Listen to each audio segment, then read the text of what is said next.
As a believer, you're supposed to speak the unbelievable, because you serve a God that could back it up. So when a situation comes, the challenge is that belief. The God you serve is represented by how you stand in that challenge.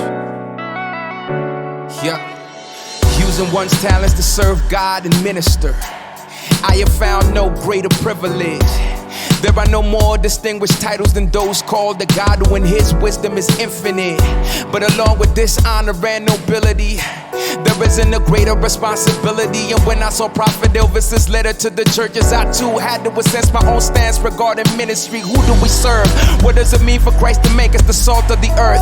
What is it worth when fear and confusion had left the entire world submerged? How will we who claim our Jesus heals account for where we were when Christians give faithful logic and science? When did this occur? When Corona shook the world, how did this include the church? Is room not stronger than God? Is he really well represented? Our believers truly prepared to ask the difficult questions. Let's talk about it. One voice, one call, one spirit, one cause, one mind, one heart, one body, one Lord, let us unite.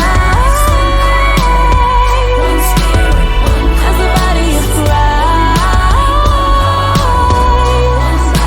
This is my message to you. Church leaders, can you validate all your choices? How did COVID find us scattered and nearly voiceless? The bickering, pettiness, I mean, are we done yet? Didn't Jesus say the world would know him through our oneness? Same Christ descended on high and gave gifts to men, yet the very leaders who should celebrate them belittle them. Ungodly counsel, pagan advisors exalting worldly opinions over the ones that should side with, offering government service and hosts that share from their purses. We cannot seek men's approval and still meet our godly purpose. You either walk the world or God's path. Woman to God, be God's woman. Man to God, be God's man. We're at a time when we must define what a B.I. stand. When God elevates you, the world will hate you with all it can. The church is under attack, the last day is at hand. Acknowledge it and not the lines in the sand, and we can't just walk around it. One voice, one call, one spirit, one cause, one mind, one heart, one body, one Lord, let us unite.